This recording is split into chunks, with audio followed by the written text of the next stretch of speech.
Welcome to the Football Garbage Time NFL podcast. My name is Wong, and I'm the editor-in-chief of Football Garbage Time. And with me is the OG. It is Scott King. How you doing, Scott? I'm doing well. We've got actual football. There's actually a preseason game tonight, if I'm not mistaken. We have it's not just football. that nonsense Hall of Fame game. Yeah. We got real football. We got real preseason football. Actual If there's such preseason thing. football. So yeah, we got a lot to cover here because obviously we saw a little bit about your favorite team, the Detroit Lions. We'll talk a little bit about them a little later in the Hall of Fame game, but we're going to see a lot more about all the rest of these teams in the preseason, and we got tons of them kind of coming up over the next weekend. So it'll be really interesting next week when we kind of break that down. But for now, we're going to talk about looking forward into this preseason. Which quarterbacks are we most interested in watching and why? And there's a lot of reasons why, because there's a lot of new faces out there, a lot of new lineups in terms of offenses, a lot of new offensive coordinators out there, and the teams are just situated very differently in terms of skilled players. So there are a lot of reasons why we want to watch certain quarterbacks, and we're going to go through that first. And then we'll talk about what everybody loves to talk about, defense. We're going to talk about defense, those defenses that we are looking forward to watching in the preseason for one reason or another, for whatever reason. And then we're going to tie a bow on it and talk about our top 5 defenses for fantasy football, because if the regular season is coming, that means fantasy football is also coming. All right, Scott, let's start with you and talk about our first topic here, and that is the quarterbacks that we are looking to watch in the preseason and why. Why don't you get us started? Yeah, I think, there's a lot of interesting storylines that are coming into this season. One that I'm going to keep an eye on is a guy that I've been pretty hard on since he came into the league, and that's Justin Fields, who you know very well. Yeah. He's moving over to New York with the Jets. They struggled last year with Rodgers. They still have, Garrett Wilson. They still have talent on that roster. I think Fields has grown into a quarterback who can make plays. I don't think he can win you games. I still don't.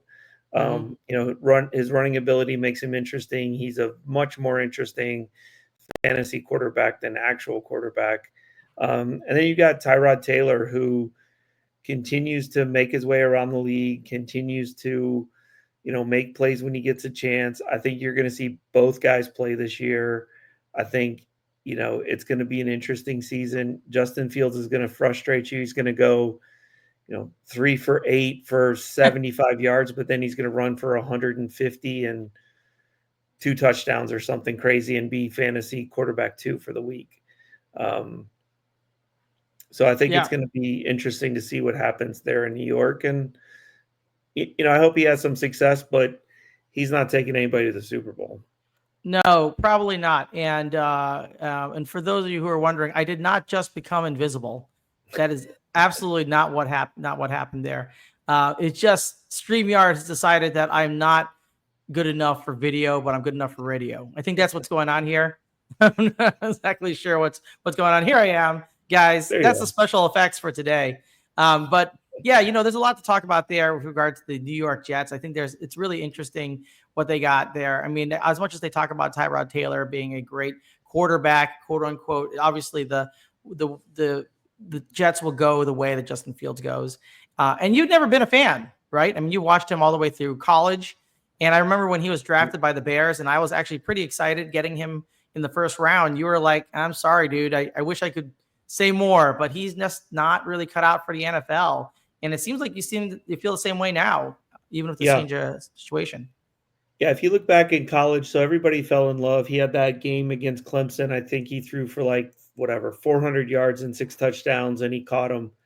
But I always said, look back, it was Alabama that year. He went 8 for 15 or something crazy. And it was like Indiana or Wisconsin. And I said, that's Justin Fields. And teams fell in love with that Clemson game, and they caught him, and he had a big game, but that's who he is. He's going to go, 55% completions and get you maybe 120 yards. He's just not there. And I just hate to say it about a guy that's just not going to pan out as an NFL quarterback, but he just isn't. He'll beat you on your legs. Like I said, he'll frustrate. If you own him in fantasy, you're going to be miserable. Because you're going to bench him and he's going to go for 45 points, and then you're going to start him and he's going to get 3. Yeah. So you just Been gotta, there. if you draft him, you just gotta set it and forget it and just ride out the season, or you'll be really frustrated. It's fascinating because I think the problem is that everyone see glimpses of brilliance out of Justin Fields. Just there's no consistency, That's right. and that's a problem. And he's a good guy, right? I mean, I Yeah. still love Justin Fields from when he got in with the Bears. Obviously, I was one of the keep Justin Fields crew at the time when they decided to let him go and go draft Caleb Williams, which actually has not changed our prospects at all so far. But I think Caleb Williams has the bigger, at least potential upside here. We'll see how that feels after the end of the season. But I'm a Justin Fields apologist, and he's had 2 opportunities, and Pittsburgh gave up with him after 6 games last season and went to Russell Wilson of all people. So I mean, it tells you a little bit about what you need to know here. I don't think it was just the Steelers not wanting to give an elevated pick to the Bears. I think there was some element of they thought that he wasn't the guy who was going to lead them to consistent wins. And that's a problem for the Jets after signing Garrett Wilson to a ginormous contract. They got to get someone to get him the ball. And I'm not sure if Justin Fields or Tyrod Taylor are the right ones. So that's a good one. I do like that pick. And you have another team that you have your eyes on as well, I bet. Yeah, so it's a team in the city I live in, which is in Atlanta. Everybody knows about the Michael Penix pick last year and how crazy it was and shocking. And they had signed Cousins, and then I think Kurt just came back way too soon. He was not ready. He was no way comfortable on that leg. And but they got to see Penix. He's getting all the touches here at camp in town, and so the question becomes, what do you do with Cousins? And there's no way they're going to play him. I haven't seen the roster for tomorrow, which is actually Detroit and Atlanta. We were going to go, but decided not to. I don't imagine they're going to play Cousins. I mean, you're not evaluating a 30-something-year-old quarterback. No. I think he gets traded. The Saints don't have a quarterback. I mean, you can go around the league. There's going to be a lot of quarterbacks traded before the season starts. I mean, Cleveland's, I think you're going to touch on them. They've got like 6 quarterbacks at this stage. So I think you're going to see Cousins probably traded, and we'll see what Michael Penix can do. There's a lot of hope here in town. I think he'll be good. Can he be great? I don't know, but he can be good. Well, it'll be interesting to see, because if in the preseason Michael Penix face plants, there's going to be some narrative of, hey, listen, we already got Kirk Cousins eating up cap space. Even if we trade him, we already gave him guaranteed money. Maybe we just play him and give Michael Penix some more time to marinate on the bench and not shoot his confidence right off the bat. There is some element of maybe that's the right way to go with Michael Penix. You don't want to ruin him. I mean, that's your only safety net at this point. And you spent a lot of capital to go get him in the draft last year. So you don't want to be in a situation where you have 0 options, right? He panics and has a bad start. He's shell shocked. He starts seeing ghosts, and now you're stuck starting Kirk Cousins on the end of his contract and maybe the end of his career. And what do you do after that? I don't know. So Falcons have a lot to think about there. So yeah, very, very interesting to see how this plays out. I think they got to give him reps, but they probably don't want to give him too many reps because they don't want him to face plant. So it's going to be very, very touchy in terms of building his confidence and building his opportunities at the same time. And I think you made mention of this because the team that obviously, and we talked about this pre-show, the Cleveland Browns, you said they have like 6 quarterbacks. I say they have somewhere between 0 and 6 because we have no idea what's going to happen there. Yeah. I mean, right now, the quarterback room includes Joe Flacco, Kenny Pickett, Dylan Gabriel, and Shedeur Sanders. I mean, you think about it, Kenny Pickett was a first-round pick by the Steelers a couple years ago. That's crazy. Dylan Gabriel is a 3rd-round pick, which blows my mind. And Shedeur Sanders is a 5th-round pick, which also kind of blows my mind. So there's a lot going on there. And Joe Flacco, hey, don't forget, he led them to a playoff game not a year ago. So listen, there's a lot of reasons why you would start all these guys. I think that the smart move, obviously, is to go start Joe Flacco, because right now you want to make sure that your rookies aren't shell-shocked and don't get off to a bad start. I can't imagine throwing Dylan Gabriel into the fire. That sounds like a disaster. And Shedeur Sanders, although he has all the confidence in the world, is not really ready for prime time, no pun intended. So, I mean, I think there's no way we're going to be able to do this without actually, without ruining your rookies. So get Joe Flacco out there or get Kenny Pickett out there if you want. Maybe you evaluate what you have in Kenny Pickett. I don't know. But either way, you want to have one. I'd rather start with one of those guys because if they crash and burn, no big deal. Listen, I have nothing against Joe Flacco or Kenny Pickett, but they did not invest anything to get them. And if they're done, they're done. But if either Dylan Gabriel or Shedeur Sanders is done, then people are going to be looking at you and wondering what the heck you were doing from day one to day whatever, right? This is very similar in many ways to the RG3 Kirk Cousins scenario in Washington all those years ago. People said, well, geez, you went out and got RG3. Why the heck did you get Kirk Cousins? Kirk Cousins ended up being, in the long term, the better quarterback. And, there could be many reasons for that. System, injuries, all that stuff. But, Dylan Gabriel and Shedeur Sanders is a big question mark. Dylan Gabriel wasn't even on my radar as a starter this year. No way. Shedeur Sanders was kind of, but only because of the name. Right. What's the better choice? So I don't know. I mean, so what do you think about these Browns and what they got going on? Well, they've also, I think yesterday they signed Tyler Huntley, so they've added another That's one, true. and then they've That's got true. the Deshaun Watson, debacle happening. So it's really just a disaster. The franchise. I'm glad Detroit has moved off of the bottom of the barrel in terms of like terrible franchises now. So I lived that life for 25 years solid, and they've taken over. It's a mess, and now they're going to start Shedeur tomorrow, and I think they're doing it out of necessity, though, right? I mean, there's so many injuries out there. Or the other angle is put him out there. He does terrible, and you can just put him on the practice squad, and it's over. Now, I don't think that's sabotage, and that's pretty ugly. But yeah, I mean, you're gonna sink or swim. And I saw him play up front and personal in high school, and right. I watched him come to my kid's high school and get beat. So I've seen Shedeur like from about 5 feet away. I saw him and Dion melt down and lose a game in high school, and so I've always had that kind of in my back pocket of scouting him very up close at probably 17 years old. But I don't know. It's a mess. They created it themselves. They drafted Dylan Gabriel and Shedeur, and they had Flacco, and they had to like this franchise is a mess. And right. Who knows what we see tomorrow?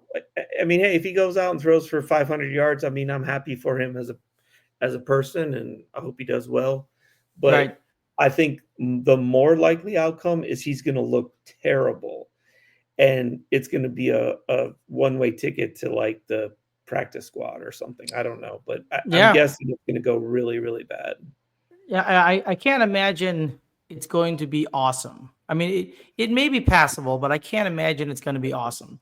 It'll be very interesting, must-see TV there with regard to the quarterback situation in Cleveland Browns and Shedeur Sanders and his start. I bet you it will be one of the most watched preseason games this year because of Shedeur Sanders. So I'm going to watch it. So I'm sure I'm sure a lot of other people will as well. And they got a lot of other questions there because we don't know what other skill players look like right now. I mean, is Jerry Jeudy going to be the guy? Is Quinshon Judkins, who they just got, going to be the guy? Is Cedric Tillman going to be the guy? I mean, we don't know. It's just a big question mark all around the Browns and their skill players. So very interesting there. And the last team I want to touch on for the quarterbacks, and we're going to touch on defenses really quickly, are the New Orleans Saints. And you actually said they don't have a quarterback, but I think that Tyler Show would beg to differ, as would Spencer Rattler and Jake Haener, and all those guys are pretty meh in terms of options as your starting quarterback. Hey, that's not to say they can't be starting quarterbacks in the NFL. We kind of saw what we had in Spencer Rattler already and Jake Haener, and it's not great. Doesn't feel good. And as you mentioned in the pre-show, Tyler Show his highlight is basically a low light. So you know what? It's kind of hard to say what's going to happen there with the New Orleans Saints. They don't really have a lot going on. So what do you think about those Saints? Yeah, it's a nightmare. I mean, I'm so glad I'm not a fan of this team. This reminds me of when Atlanta rolled out Desmond Ritter a couple years ago. I was like, I can't be the only person who thinks this is a disaster, right? Like Right. Spencer Rattler, he did great at South Carolina, and before that, kind of got ran out of Oklahoma. But and this is a team with legitimate fantasy threats, right? Chris Olave when he can play, Rashid Shaheed, Braden Cooks is serviceable, Alvin Kamara is still running the ball. Like Yeah. this is a team with guys who've been top 10 fantasy picks, and like this is going to be all-time bad if they don't trade for someone. Now, I think this is a Yeah. landing spot for somebody, right?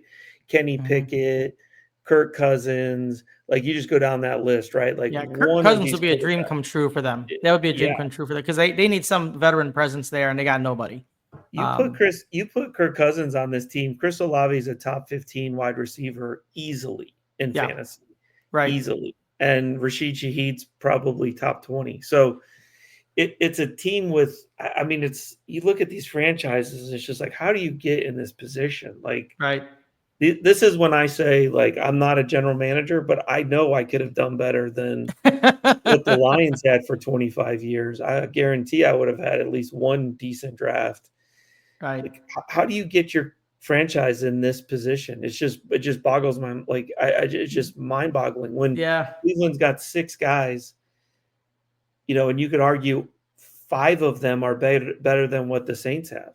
Yeah, I think Drew Brees kind of spoiled them. They were so used to Yeah, having a guy back there who was Mr. Reliable that they never thought to build in that position, and they had no transition. They had zero transition. I mean, it's sad to say that the surprise retirement of Derek Carr is the worst thing that could ever happen to them this season because yeah, they needed a veteran there somewhere in order to start and help all the rest of these guys get some learning under their belt, right? I mean, I just don't think they're going to be able to do that. So big question marks there. Is it going to be second round pick Tyler Show, or is it going to be Spencer Rattler, who actually started 6 games last year, or is it going to be Jake Haener moving to his third season after being a fourth round selection in 2023? All those picks sound pretty miserable. So we'll see what happens with the Saints. All right, let's turn our attention to the defense. Let's talk about the defense. What defenses are you looking to keep an eye on during the preseason here? yeah. So for me, this is full homer pick. It's going to be the Lions. Everybody knows what happened to them last year. It was well documented. 15 something odd injuries, season-ending stuff for all kinds of guys. They've got a lot of things to work on. Brad Holmes addressed it in the draft. Terrion Arnold's a year older. Brian Branch is a year more experience. Hutch is back. I like the pick out of Boise, Hassan. I think he's going to be really good. I like the gigantic, like human brick wall, which I've got right here in Tyleik Williams. The dude is just like, he's like 4 people in one, which is going to free up edge rushing. So yeah, it's all Homer, all Detroit. Like, what are we doing? Already have Rick Straw on the IR. So we're starting off in a bad way. Um, but we'll see. I mean, it's all Homer. That held them back last year. Offense is still intact. But if these guys can't stay healthy, we'll see where they go. But I will predict if Hutch plays 17 games, he's Defensive Player of the Year. Yeah. I wouldn't be surprised by that. Kelvin Shepard already starting with a leg up over his predecessor there in Detroit because he's got more healthy bodies Yeah, just yeah, by having more healthy bodies on that team. Will be fascinating to see what happens there with them. Um, the team that I think is very interesting to me is the Cincinnati Bengals in terms of their defense because their offense is when it's clipping along, and they locked in their big three. You got Jamar Chase, you got T. Higgins, you got you got your quarterback there. I mean, everything's all ready to go in terms of the offense. Joe Burrow's there, right? So, but the defense has been a little bit of a mess. They managed to this year fill it out a little bit. They got their first round pick, Shamar Stewart, under contract. They got reigning NFL sack king Trey Hendrickson there, but he's kind of holding out. There's a lot of question marks there as to what's going to happen. And they were 25th in the league last year in both points and yards allowed. And that's the problem, right? You can't rely on Joe Burrow to just throw for 500 yards every single time you go out there in order to just keep up with the other team, right? You got to have stops. You got to have takeaways. You got to do something, flip field position, if nothing else. And they weren't doing that. And that's the biggest problem with the Bengals, is that they can shoot all day, but they can't stop anything on the other side of the ball. So I think the Cincinnati Bengals really have their work cut out for them this year on defense. I am very curious as to whether they can get their act together, particularly with their first round pick, and if they can get Trey Hendrickson out of that holdout. Maybe they have a shot at bringing this together. They obviously know it's a weakness, and they need that if they want to have any shot at the postseason. So what do you think about them Bengals? Yeah, I think so. I mean, this is a team, Burrow came into the league with a lot of hype coming out of LSU. They had a good run, straight to the Super Bowl. This was going to be the team to challenge Mahomes for the next 10 years, and it was going to be Burrow and Mahomes, and it just hasn't happened. And yeah, the defense is not helping them out. They had the weird injury stuff going on last couple seasons, and so they've got to get this figured out, or they're just burning away Burrow's seasons. He's got to be 4 years, five. How many years is he in the league now? I feel like it's been forever, but it's got to be it's got to be at least 6 years. It's got to be at least a 6th year by now, right? Because there was one loss year when he was injured. You got, and what was it? 5 years ago they were in the Super Bowl, and now we're talking about are they going to make the playoffs? Yeah, it's really sad. I saw it with Stafford, and it can happen in a flash. Yeah, it's a real shame, and it'd be a waste. And they're paying so much money to keep their receivers and Joe Burrow there, so they really need to make some improvement quick. And then one honorable mention before we get to our fantasy football rankings, and that's the Washington Commanders. I think because of Jaden Daniels and how that offense operated, people just kind of ignored the fact that their defense was pretty bad. Actually, it was only 2 teams worse than the Commanders' defense in terms of stopping the run last year. So I think it's one of those things where you didn't quite see it because you kept seeing the flash on the offensive side, and they kept winning games, so it didn't seem to matter so much. But, the only player on that team that had double-digit sacks for 2024 is Dante Fowler Jr., and he's playing for the Cowboys in this fall. So, they got their work cut out for them as well. They got some new folks. They got Von Miller there signed, and defensive tackle Javon Kinlaw earlier in the offseason. But it still looks pretty suspect to me, and they're not going to be successful if they can't get it right on both sides of the ball. So I have my eye on them on defense as well. All right, let's talk about that fantasy football, shall we? Let's give them the top 5 targets for fantasy football defenses coming into the season. What do you have? Yeah, so it's always a caveat. Make sure you know your league settings, because defenses can have some weird stuff with points. I agree. Turnovers and touchdowns. So please make sure you look at your settings. I've got, at this point, Texans, Steelers, Broncos, Vikings, and I'm going to go all in on my Homer Lions at my sleeper at number 5. Wow. I think we're going to see a lot of sacks. I think Terrion Arnold's going to get some picks. I think this is going to be a team that's going to be able to put up some fantasy points this year. Yeah, I love that. That's a nice one. And then you probably get the Lions a little bit later. I think ADP, they're going as the 11th defense off the board, or maybe 10th defense off the board. So you can get some value there if you think he's number 5. I mean, that's some serious pointage that you can get when people aren't paying attention. Mine isn't too different from you. I got the Texans as first. I got the Broncos at second. I got the Ravens after that. I got the Eagles after that. And then I got the Steelers at 5. TJ Watt, obviously contract disputed ended. He's going to go back in there and cause some trouble. And the secondary got an upgrade with Jalen Ramsey's there. So I think the Steelers it's not a secret, but they may be as good as 1 by the time we get to the end of the year.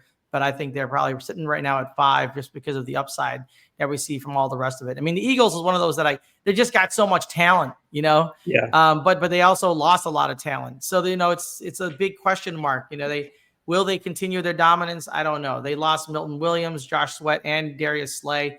But they got so much young talent on that team. I just can't imagine they're going to lose too much traction out there. So, the Eagles, I hate to say it, but they might be here to surprise us. All right. That takes us to the end of the show. So, Scott, give us your social media so people can follow you. Yeah, hit me up on NFL Fantasy _more. Still heavy on NASCAR Fantasy, DFS. Hit and miss, but not too bad. And then working on a big fantasy announcement coming at the end of the month. So Oh, look at stay that. tuned for that. I've got a big announcement coming. So excited. Big announcements. I love it. One. Everybody check in on that. And of course, the NASCAR is always really good too. I know you give yourself a hard time on that one, but man, I can't come anywhere close to the picks that you make. So everyone give Scott a follow and make sure you check it out. You can find me at FB Garbage Time on Twitter /X. You can find me there on Blue Sky. You can also find me at the Football Garbage Time page on Facebook. As usual, thank you for listening and wasting time with us. And until next time, enjoy your NFL week and the NFL preseason.